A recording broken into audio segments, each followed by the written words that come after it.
Hello friends, welcome back to Caliber English. Spoken English in 30 days. நம்ம டே 17ல இருக்கிறோம். So இந்த லெசனில் என்ன கற்றுக்க போகிறோம் அப்படின்னா adjectives. Adjectivesனால் என்னது, அதை எங்கே பயன்படுத்தணும், எப்படி பயன்படுத்தணுன்ற டீட்டெயிலாக நம்ம கற்றுக்க போகிறோம் சுருக்கமாக. இப்போ இந்த லெசனுக்குள்ளே போகிறதுக்கு முன்னாடி இது வரைக்கும் நம்ம சேனலுக்கு நீங்கள் சப்ஸ்கிரைப் இல்லைன்னா சப்ஸ்கிரைப் பண்ணிக்கிங்க. இப்போ வாங்க லெசனுக்குள்ளே போகலாம். What is an adjective? Adjectiveனா என்னது? It is a word that describes a noun or pronoun. Noun அப்படின்னா பெயர்ச்சொல், ப்ரோனவுன் அப்படின்னா பிரதி பெயர்ச்சொல். ஸோ பெயர்ச்சொல்லையோ அல்லது பிரதி பெயர்ச்சொல்லையோ பற்றி எக்ஸ்ட்ரா இன்ஃபர்மேஷன் கொடுக்குற வார்த்தை தான் இந்த நவுன் ப்ரோனவுன் ரெண்டுத்தையும் டிஸ்கிரைப் பண்ணுற வார்த்தை, அதாவது வர்ணிக்கிற வார்த்தை தான் என்னதுன்னா ஆட்ஜெக்டிவ். இது வந்து நம்ம தமிழில் பெயரடை அப்படின்னு சொல்லுவோம். ஏன் அப்படின்னா பெயர் சொல்லுக்கு அடைமொழியாக இந்த வார்த்தைகள்லாம் வரும்ன்றதால இதை நம்ம பெயரடை அப்படின்னு சொல்கிறோம். இப்போ எடுத்துக்காட்டுக்கு கேர்ள் அப்படின்றது ஒரு noun. So what type of girl is she? அவள் எந்த மாதிரியான பொண்ணு? குட் கேர்ள், நல்ல பொண்ணு. பாய் அப்படின்றது ஒரு நவுன். ஓகே, பாய்ன்றது ஒரு noun. What type of boy is he? Okay, active boy, சுறுசுறுப்பான பையன். ஓகே, சுறுசுறுப்பான பையன். ஆக்டிவ்ன்றது தான் இந்த இடத்துல என்னது? ஆட்ஜெக்டிவ். ஸோ கேர்ள்ன்றது நவுன், இது எல்லாமே நவுன். ஓகே, இது எல்லாமே பார்த்தீங்கன்னா ஆட்ஜெக்டிவ். இந்த பக்கம் உள்ளது எல்லாமே. ரூம், அறை. What type of room is it? Okay, roomன்றது noun. So big room, பெரிய room. Dog அப்படின்றது ஒரு noun. நாய். எந்த மாதிரியான நாய்? Lazy dog. Okay, சோம்பேறி நாய். அப்போ பாருங்க, girl, boy, room, dog. இது எல்லாமே nouns. இதுக்கு முன்னாடி அடைமொழியாக adjectives வந்துருக்கு பாருங்க. Good, active, big, lazy என்ற வார்த்தைகள் எல்லாமே adjectives. பெரும்பாலான adjectives பார்த்தீங்கன்னா இப்படி நவுன்ஸுக்கு முன்னாடியே வரும். இந்த பெயர் சொல்லுக்கு முன்னாடியே அடைமொழியாக வரும். அதனால தான் நம்ம அதை பெயரடை அப்படின்னு சொல்கிறோம். இப்போ நம்ம adjectivesனால் என்னது அப்படின்னு தெரியும். இப்போ அதை நம்ம எங்கே சென்டென்ஸில் பயன்படுத்தணும் அப்படின்னு பார்க்கலாம். It goes before a noun. An adjective cos before a noun. இது பார்த்தீங்கன்னா பெரும்பாலும் பார்த்தீங்கன்னா நவுன்ஸுக்கு முன்னாடி வரும். adjectives பார்த்தீங்கன்னா நவுன்ஸுக்கு முன்னாடி வரும். இப்போ எடுத்துக்காட்டுக்கு he is a clever boy. He's a clever boy. So இந்த இடத்துல பாய் அப்படின்றது பார்த்தீங்கன்னா நவுன். ஸோ இந்த இடத்துல பாய் அப்படின்னு பார்த்தீங்கன்னா அது வந்து ஒரு நவுன் இல்லையா? நவுன். ஸோ நவுனுக்கு முன்னாடி ஒரு ஆட்ஜெக்டிவ் வந்திருக்கு பாருங்கள். கிளவர் அப்படின்ற ஒரு ஆட்ஜெக்டிவ் வந்திருக்கு இல்லையா? ஸோ இது போல் நவுனுக்கு முன்னாடி நம்ம வந்து ஆட்ஜெக்டிவ்ஸ் பயன்படுத்தினோம்னா தென் வி யூஸ் இட் ஆட்ரிபியூட்டிவ்லி. அந்த ஆட்ஜெக்டிவ்ஸை நம்ம ஆட்ரிபியூட்டிவ்லி நம்ம பயன்படுத்துகிறோம் அப்படின்னு அர்த்தம். அடுத்தது பாருங்கள். இப்போ எடுத்துக்காட்டுக்கு இஸ் அ கிளவர் பாய்னா அவன் புத்திசாலியான பையன். It can also go at the end of a sentence. So adjectives வந்து நவுனுக்கு முன்னாடி தான் எப்பயுமே வரணுன்ற அவசியம் கிடையாது. இது சென்டென்ஸில் எண்ட்லேயும் வரும். ஓகே, சென்டென்ஸில் எண்ட்லேயும் வரும். இப்போ எடுத்துக்காட்டுக்கு இங்கே பாருங்கள், ஹீ இஸ் கிளவர். இங்கே ஏதாவது நவுன் இருக்கா? இல்லை. ஹீன்றது சப்ஜெக்ட், இது ஒரு ப்ரோ நவுன். இங்கே பாருங்கள், இஸ் அப்படின்றது ஒரு வேர்ப், பி ஃபார்ம் அப்படின்னு சொல்லலாம். இங்கே கிளவர் இருக்குது. ஸோ கிளவருக்கு அடுத்தது நவுன் இருக்கா? இல்லை இல்லையா? ஸோ சென்டென்ஸில் எண்ட்லேயும் வரும். ஓகே, சென்டென்ஸில் எண்ட்லேயும் வரும். இது போல் சென்டென்ஸில் எண்டில் நம்ம பயன்படுத்துகிறோம். அதை நவுனுக்கு முன்னாடி பயன்படுத்தாமல் சென்டென்ஸில் எண்டில் பயன்படுத்துகிறோம் அப்படின்னா then we use the adjective predicatively. So predicatively நம்ம பயன்படுத்துகிறோம் அப்படின்னு அர்த்தம். இதுக்கு தமிழ் மீனிங் பாருங்கள், அவன் புத்திசாலி. அப்போ இஸ் அ கிளவர் பாய் அப்படின்னா அவன் ஒரு புத்திசாலியான பையன் அப்படின்னு அர்த்தம். ஹி இஸ் கிளவர் அப்படின்னா அவன் புத்திசாலி அப்படின்னு அர்த்தம். ஸோ இங்கே பார்த்தீங்கன்னா இது வந்து நவுனை வந்து டிஸ்கிரைப் பண்ணுது. இந்த இடத்துல கிளவர்ன்ற ஒரு ஆட்ஜெக்டிவ் பார்த்தீங்கன்னா ஒரு ப்ரோனவுனை வந்து டிஸ்கிரைப் பண்ணுது. நான் ஏற்கனவே சொன்னேன், பெரும்பாலான ஆட்ஜெக்டிவ்ஸ் பார்த்தீங்கன்னா நவுன்ஸுக்கு முன்னாடி தான் வரும் அப்படின்னு சொன்னேன். அதுக்கு சில எக்ஸாம்பிள்ஸ்லாம் பார்க்கலாம். She is a studious girl. So கேர்ள்ன்றது நவுன், அதுக்கு முன்னாடி ஸ்டூடியஸ்ன்ற ஒரு ஆட்ஜெக்டிவ் வந்திருக்கு. அப்போ இதுக்கு மீனிங் என்னதுன்னா அவள் நன்றாக படிக்கின்ற சிறுமி அப்படின்னு அர்த்தம். ஓகே, ஸ்டூடியஸ்ன்றதுக்கு மீனிங் என்னதுன்னா நன்றாக படிக்கின்ற அப்படின்ற மீனிங் இருக்குது. படிப்பில் ஆர்வமுள்ள அப்படின்ற மீனிங் இருக்குது.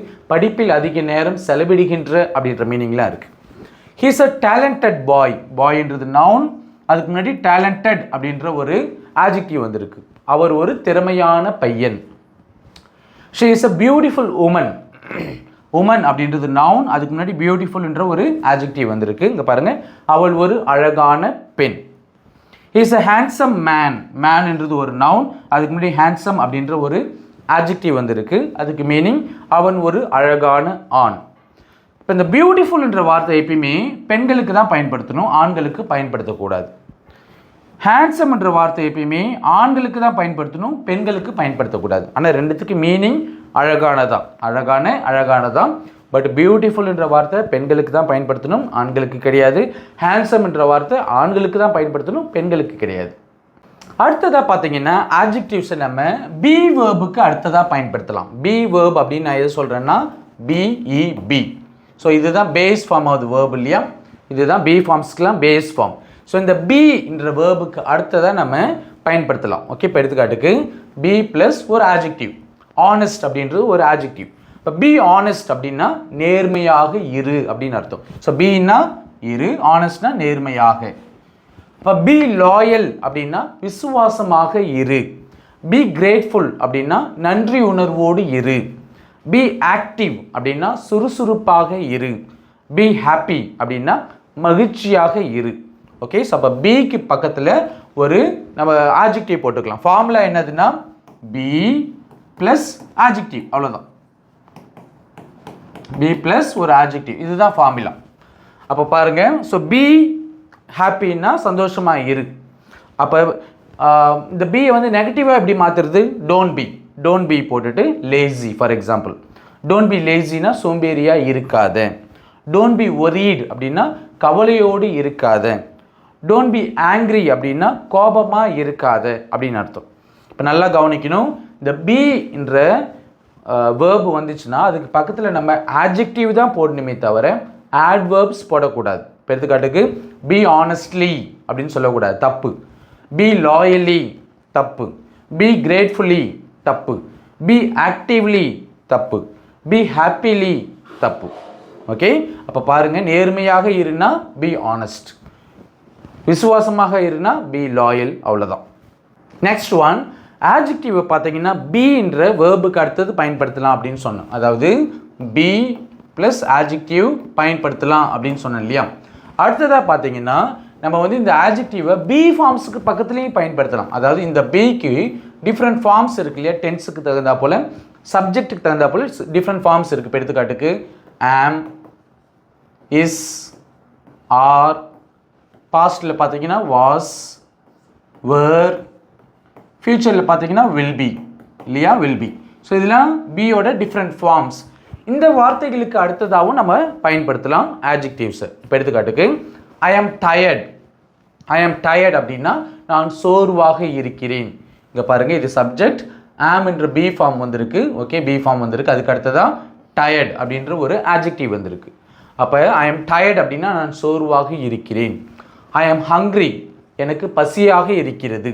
ஐ ஆம் thirsty, எனக்கு தாகமாக இருக்கிறது. ஐ ஆம் ஆங்க்ரி, நான் கோபமாக இருக்கிறேன். ஐ ஆம் ஹாப்பி, நான் மகிழ்ச்சியாக இருக்கிறேன். ஐ ஆம் சேட், நான் சோகமாக இருக்கிறேன். ஐ ஆம் இன்ட்ரெஸ்டட், நான் ஆர்வமாக இருக்கிறேன். இங்கேயே பார்த்தீங்கன்னா ஐ ஆம் அப்படின்னு போட்டுட்டு இந்த இடத்துல ஓகே நம்ம ஆட்வர்ப்ஸ்லாம் பயன்படுத்தக்கூடாது. லைக் டயரிங்லி, ஓகே, ஐ ஆம் ஹங்க்ரிலி, ஐ ஆம் thirstyலி, ஐ ஆம் ஆங்க்ரிலி, ஐ ஆம் ஹாப்பிலி, ஐ ஆம் சேட்லி, இது போன்ற ஆட்வர்ப்ஸ் வந்து நம்ம பயன்படுத்தக்கூடாது, ஆட்ஜெக்டிவ்ஸ் தான் பயன்படுத்தணும். இன்னும் சில எக்ஸாம்பிள்ஸ்லாம் பார்க்கலாம். அவள் கருப்பாக இருக்கிறாள் அப்படின்றத ஷீ இஸ் பிளாக் அப்படின்னு சொல்லக்கூடாது, மாறாக ஷீ இஸ் டார்க் அப்படின்னு சொல்லலாம். ஸோ பிளாக்ன்றது கலர் இல்லையா. ஸோ டார்க்ன்றது இந்த இடத்துல ஒரு ஸ்கின்னோட நிறம், ஓகே, தோலோட நிறம். அது வந்து நம்ம கலர் அப்படின்னு சொல்ல மாட்டோம், கம்ப்ளெக்ஷன் அப்படின்னு சொல்லுவோம் இல்லையா. அப்போ அவள் கருப்பாக இருக்கான்றத ஷீ இஸ் பிளாக்னு சொல்லாதீங்க, ஷீ இஸ் டார்க் அப்படின்னு சொல்லலாம். அவள் வெள்ளையாக இருக்கிறா அப்படின்றத ஷீ இஸ் ஒயிட் அப்படின்னு சொல்லாதீங்க. ஒயிட்ன்றது ஒன்ஸ் அகெயின் கலரோட நேம். ஓகே, ஸ்கின்னோட கலரை வந்து நம்ம கலர்னு சொல்ல மாட்டோம், கம்ப்ளெக்ஷன். அப்படின்னா ஷீ இஸ் ஃபேர் அப்படின்னு சொல்லலாம். ஓகே, அவன் மாநிறமாக இருக்கிறான் அப்படின்றத ஹீ இஸ் ப்ரௌன் அப்படின்னு சொல்லலாம், அல்லது ஹீ இஸ் வீட்டிஷ் அப்படின்னு சொல்லலாம். வீட்னா என்னது? கோதுமை. ஸோ கோதுமை நிறத்தில், ஓகே, ரொம்ப கருப்பாகவும் இல்லாமல் வெள்ளையாகவும் இல்லாமல் இந்த கோதுமை நிறத்தில் இருக்கிறது. ஸோ அவன் மாநிறமாக இருக்கிறான்றத ஹீ இஸ் ப்ரௌன் அப்படின்னு சொல்லலாம், அப்படி இல்லைன்னா ஹீ இஸ் வீட்டிஷ் அப்படின்னு சொல்லலாம். அவன் அழகாக இருக்கிறான், நான் ஏற்கனவே சொல்லிட்டேன், ஹீ இஸ் ஹேண்ட்ஸம். அவள் அழகாக இருக்கிறாள், ஷீ இஸ் பியூட்டிஃபுல். அவள் உயரமாக இருக்கிறாள், நம்ம தமிழில் சொல்லுவோம் இல்லையா, அவள் உயரமாக இருக்கா, அவள் ஹைட்டாக இருக்கா அப்படின்னு சொல்லுவோம். ஸோ இங்கிலீஷில் வந்து ஷீ இஸ் ஹைட் அப்படின்னு சொல்லக்கூடாது, தப்பு. அவள் உயரமாக இருக்கிறான்னா she is tall அப்படின்னு சொல்லலாம். she is tall. அவள் குள்ளமாக இருக்கிறாள் அப்படின்னா she is short. she is short அப்படின்னு சொல்லலாம். நெக்ஸ்ட் ஒன், பேசிக் லேர்னர்ஸ்க்கு பார்த்தீங்கன்னா இந்த ரூல் கொஞ்சம் புதுசாக இருக்கலாம்.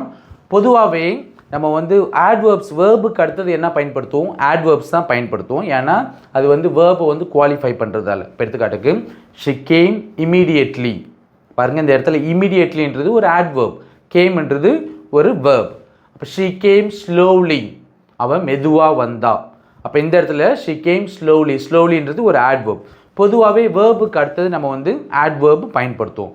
ஆனால் சென்ஸ் வேர்ப்ஸ்ன்னு சொல்லுவோம். Sense verbs, okay. Sense verb நம்ம வந்து smell, okay, taste, look, feel, இதெல்லாம் சென்ஸ் வேர்ப்ஸ் அப்படின்னு சொல்லுவோம். இந்த சென்ஸ் வேர்ப்ஸ்க்கு அடுத்ததாக நம்ம வந்து ஆட்வர்ப்ஸ் பயன்படுத்தக்கூடாது, மாறாக ஆட்ஜெக்டிவ்ஸ் தான் பயன்படுத்தணும். இப்போ எடுத்துக்காட்டுக்கு இது வாசனையாக இருக்குது, ஓகே, இது வாசனையாக இருக்குது. இட்ன்றது இந்த இடத்துல சப்ஜெக்ட், ஸ்மெல்ஸ் அப்படின்றது verb. So it smells well அப்படின்னு சொல்லக்கூடாது, இட் ஸ்மெல்ஸ் குட் அப்படின்னு தான் சொல்லணும். ஸோ குட்ன்றது ஒரு ஆட்ஜெக்டிவ், வெல்ன்றது ஒரு ஆட்வர்ப். பாருங்கள், so smells, smells, taste, taste, taste, taste, taste, இது எல்லாமே பார்த்தீங்கன்னா சென்ஸ் வேர்ப்ஸ் தான். இதுக்கு அடுத்ததெல்லாம் பார்த்தீங்கன்னா நம்ம வந்து ஒரு ஆட்ஜெக்டிவ் தான் நம்ம பயன்படுத்தியிருப்போம். இங்கே பாருங்கள், இது வாசனையாக இருக்கிறதுன்றத இட் ஸ்மெல்ஸ் குட் அப்படின்னு சொல்லணும். இது துர்நாற்றம் அடிக்கிறது அப்படின்றத இட் ஸ்மெல்ஸ் ஆஃபுல்லி அப்படின்னு சொல்லக்கூடாது, ஆஃபுல். இது ஊசி போன நாற்றம் அடிக்கிறது, இட் ஸ்மெல்ஸ் மோல்டி. இது இனிப்பாக இருக்கிறது, இட் டேஸ்ட் ஸ்வீட் அப்படின்னு தான் சொல்லணும், இட் டேஸ்ட் ஸ்வீட்லி அப்படின்னு சொல்லக்கூடாது. இது கசப்பாக இருக்கிறது, இட் டேஸ்ட் பிட்டர். இது புளிப்பாக இருக்கிறது, இட் டேஸ்ட் சவர். இது சோர் அப்படின்னு சொல்லக்கூடாது, சவர். இது உப்பாக இருக்கிறது, இட் டேஸ்ட் சால்ட்டி. இது சுவையாக இருக்கிறது, ஓகே, இட் டேஸ்ட் டெலிஷியஸ் அப்படின்னு தான் சொல்லணும், இட் டேஸ்ட் டெலிஷியஸ்லி அப்படின்னு சொல்லக்கூடாது. இப்போ சென்ஸ் வேர்ப்ஸுக்கு இன்னும் சில எக்ஸாம்பிள்ஸ் பார்க்கலாம். எனக்கு தூக்கம் வருது அப்படின்னு சொல்லுவோம், எனக்கு தூக்கம் வரா போல் இருக்குது அப்படின்னு சொல்லுவோம் இல்லையா. அதை வந்து நம்ம இங்கிலீஷில் ஐ ஃபீல் ஸ்லீப்பி அப்படின்னு சொல்லலாம். அப்போ ஃபீல்ன்றது ஒரு சென்ஸ் வேர்ப். அதுக்கு அடுத்தது ஏன்னா ஃபீல் பண்ண முடியும் இல்லையா, சென்ஸ் பண்ண முடியும். ஸோ ஃபீல்ன்றது ஒரு சென்ஸ் வேர்ப். அதுக்கடுத்து பாருங்கள், ஸ்லீப்பின்ற ஒரு ஆட்ஜெக்டிவ் நம்ம பயன்படுத்தி இருக்கிறோம். ஐ ஃபீல் ஸ்லீப்பிலி அப்படின்ட்டு ஒரு ஆட்வர்ப் பயன்படுத்தக்கூடாது, ஸ்லீப்பிலின்ற ஆட்வர்ப் பயன்படுத்தக்கூடாது. மாறாக இந்த ஃபீல் என்ற சென்ஸ் வேர்புக்கு அடுத்ததாக நம்ம ஆட்ஜெக்டிவ்ஸ் தான் பயன்படுத்தணும். இப்போ பாருங்கள், எனக்கு மயக்கமாக இருக்குது, ஓகே, எனக்கு மயக்கமாக இருக்குது, ஐ ஃபீல் கிடி, ஓகே. ஸோ கிடி, எனக்கு மயக்கமாக இருக்குது. நான் தனிமையாக உணர்கிறேன், ஐ ஃபீல் லோன்லி. அவன் பார்க்க சோகமாக இருக்கிறான், அவன் பார்ப்பதற்கு எப்படி இருக்கிறான், how does he appear, okay, he looks sad, okay, அவன் பார்க்க சோகமாக இருக்கிறான். அவள் பார்க்க கோபமாக இருக்கிறாள், she looks angry. அவள் பார்க்க மகிழ்ச்சியாக தெரிகிறாள், she seems happy. அவளுக்கு தூக்கம் வருவது போல் தெரிகிறது, she seems sleepy. அப்போ இங்கே பாருங்கள், feel, feel, looks, looks, seems, இது எல்லாமே பார்த்தீங்கன்னா சென்ஸ் வேர்ப்ஸ். அதுக்கு அடுத்ததாக நம்ம என்ன பயன்படுத்தியிருக்கிறோம் அப்படின்னா ஆட்ஜெக்டிவ்ஸ் பயன்படுத்தியிருக்கிறோம். That's it with today's lesson. இந்த லெசன் உங்களுக்கு பிடிச்சிருக்கும் அப்படின்னு நம்புகிறேன். பிடிச்சிருந்துச்சு அப்படின்னா இந்த லெசனுக்கு ஒரு தம்ஸ் அப் கொடுங்க. இந்த லெசனை உங்களோட ஃப்ரெண்ட்ஸ் கூட ஷேர் பண்ணுங்கள். இந்த லெசனுக்கான ஃபீட்பேக்கை நீங்கள் கீழே காமெண்ட் செக்ஷனில் விடலாம். இது வரைக்கும் நம்ம சேனலுக்கு நீங்கள் சப்ஸ்கிரைப் இல்லைன்னா சப்ஸ்கிரைப் பண்ணிக்கிங்க. மீண்டும் நம்ம டே 18 சந்திக்கலாம். தேங்க்யூ.